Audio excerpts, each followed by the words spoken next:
Best of టీలో వస్తారనేది ఒకసారి గమనించండి. అలాగా అన్న చెప్తున్నారు, ప్రతి వారు కూడా సంక్రాంతి అలాగే క్రిస్మస్ రంజాన్ ఎలా వస్తుందో మనకు నెల పండుగే 5వ తారీఖు పండుగ. కానీ ఈ మధ్య కాలంలో మన మేనేజర్ అరుణ్ గారు ఒక రోజు పండుగ చేసుకుంటే మీకు తృప్తిగా లేదు, ఒక పెళ్లి చేస్తే 5వ పండుగ లాగా మీకు 5వ తారీఖు నుంచి 10వ తారీఖు వరకు బ్రాంచ్ రైడింగ్ జోడు రైడింగ్ మీకు పండుగ చేసుకుంటూనే ఉండండి అని చెప్పి 5వ తారీఖు నుంచి 10వ తారీఖు వరకు పండుగలు పెడుతూనే ఉన్నారు. ఈ ఎస్ఎల్ఎన్ పండుగలు 5వ తారీఖు నుంచి 10వ తారీఖు వరకు అండి ఒక్కొక్క జోను ఒక్కొక్క రోజు లెక్కన చేశారు. ఎందుకంటే బ్రాంచ్ పెరుగుతున్నాయి కాబట్టి ఆ కాంపిటీషన్ తో నెలంతా వాళ్ళు చేస్తారు. ఆ వర్క్ ని వాళ్ళు ఎంజాయ్ చేయడానికి శ్వాసించడానికి ఒక ఎస్ఎల్ఎన్ ఫ్యామిలీ మొత్తము ఒక కుటుంబంలో కలిసి పండుగ చేసుకోమని చెప్పి ఇలాంటి వార్షికోత్సవాలు పెట్టారు.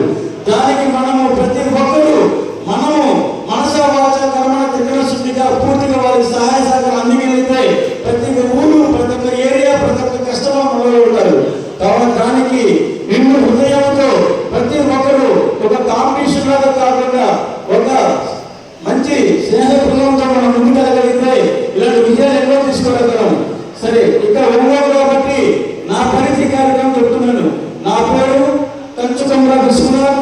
నేను ఈ సంవత్సరంలో నాకు నాకు అవకాశం ఇచ్చారు 2023లో. ఆ 23 చేసిన తర్వాత నాయుడుపేట సాగరమాల ప్రస్థానం సాగింది. ఆ 2023 సాగరమాల ప్రస్థానం సాగింది. అక్కడి నుంచి నేను వెనక్కి తిరిగి చూడకుండా ఇదే కష్టం మీద ప్రస్తుతం సాగరమాల టౌన్షిప్ నాయుడుపేట పేరు పెడితే అందరి లాస్ట్ లో కూర్చున్నవాడిని. ఆ లాస్ట్ లో కూర్చున్న తర్వాత ఎప్పుడైనా సరే ఇలా బెస్ట్ గా నేను ఇక్కడ ఓట్లు తీసుకోవాలి, ఇక్కడ అన్నమ్మ గారిని సభ సంపించుకునే విధంగా నేను అప్పుడు